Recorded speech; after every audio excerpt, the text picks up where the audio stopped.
Estamos de volta com o programa Saber Investir diretamente do Costão Golf e agora vamos falar sobre a crise de 1929.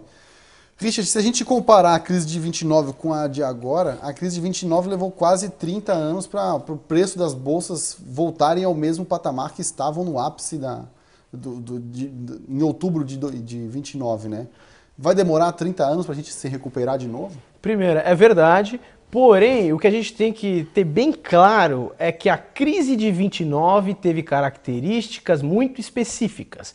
Por isso que comparar ela, a grosso modo, com qualquer crise que vem, o que é muito comum, é uma falácia. Aliás, né, todo mundo diz que a crise de 29 foi causada pelo crash da Bolsa. Na verdade, o crash da Bolsa é uma consequência da própria crise, né? Só para você ter uma ideia, em 1987, quando teve aquele grande crash nos Estados Unidos, que caiu uma fábula num único dia, no dia seguinte saiu um gráfico comparando 87 com 29 falando o que teria acontecido. O que aconteceu? Meses depois, os Estados Unidos entrou num período de boom e crescimento da Bolsa como nunca antes tinha ocorrido.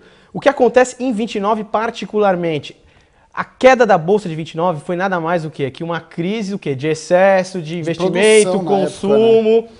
De produção e que estava sendo corrigido. Porém, ao contrário do que dizem alguns, que faltou intervenção, pelo contrário, ela teve intervenção demais. Vamos usar de exemplo. Em 1930, o presidente Hoover ele começou a fechar o país para as importações, achando que assim ele protegeria os Estados Unidos. O que aconteceu? O mundo inteiro também se fechou, ou seja, a indústria exportadora americana perdeu mais de 70% das suas vendas neste ano. Já. E nessa época aí a crise teve como um dos fatores a recuperação da Europa depois da Primeira Guerra Mundial. Exatamente. Né? Porque os Estados Unidos foram os financiadores da recuperação da Europa. Exatamente. Ou seja, eles produziam e exportavam porque eles tinham, além do americano para consumir, o europeu para consumir. A partir do momento que o europeu começou a conseguir produzir os seus bens de consumo, não precisava mais do americano e houve excesso de estoques e, novamente, a correção dos preços. Exatamente. Tem esse primeiro ponto de protecionismo. Agora, olha, vamos ver a outra barbaridade que fizeram.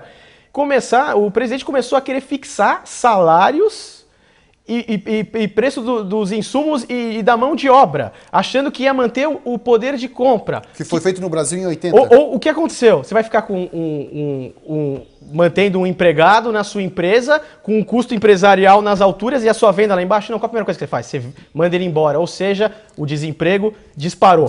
Para completar ainda... com esse protecionismo, os preços agrícolas americanos desabaram. Chegou a 30% de desemprego nos Estados Unidos. Exatamente. Os preços agrícolas desabaram. E o que aconteceu? Quebrou a agricultura. Todos os créditos agrícolas da época ficaram podres. E os bancos rurais, o quê? Foram para o buraco. Os outros bancos que não tinham nada a ver com os bancos rurais, também foram afetados. E o pior, uma dúvida que as pessoas sempre têm, mas por que uma coisa que tem fundamento cai numa crise? Ela cai porque simplesmente você é obrigado a vender para fazer caixa. Então você vende o que é bom, porque você sabe que você vai conseguir vender e pegar alguma coisa para cobrir o seu prejuízo em outra. Agora, vamos analisar de uma forma um pouco mais fria as crises.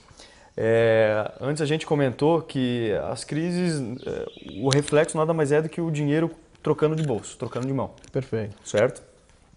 Então poderíamos dizer, ou existem alguns comentários que dizem o seguinte: algumas crises ocorreram de propósito, ou seja, teorias conspiratórias. E aí? Eu já ouvi falar sobre isso, mas é aquela velha história, né? Você falar que existe bruxa, né? Existe, mas você não pode provar, né? Mas voltando, são esses dois pontos que diferem. Excesso de intervencionismo, tentaram fixar preço da mão de obra, preço dos insumos e também fecharam o país. Isso prolongou esse processo. O que era uma simples recessão se tornou o quê? Uma grande depressão. E agora, o pior de tudo, chegou um ponto que eles fizeram o quê? Eles quase dobraram a carga tributária americana. Ou seja, só aumentar os impostos já seria o suficiente para jogar a economia o quê? Numa grande recessão. Ou seja, se realmente ocorrer isso, você tiver líderes desastrados, como você teve nesse período, fazendo o quê? Protecionismo, intervindo demais na economia, aí você pode ter certeza que realmente vai se repetir. Caso contrário, não. Para a gente avaliar a crise de 29 e 30 no Brasil, e no próximo bloco fazer um paralelo com a de 2008 no Brasil também, a questão que você tocou da agricultura e do protecionismo refletiu fortemente no Brasil, né? O Brasil era responsável por 60% das exportações de café. Começou a queimar o café. E o café respondia por 70% das exportações brasileiras. Ou seja, a partir do momento que nenhum país compra o café brasileiro, o preço do café foi lá no chão também.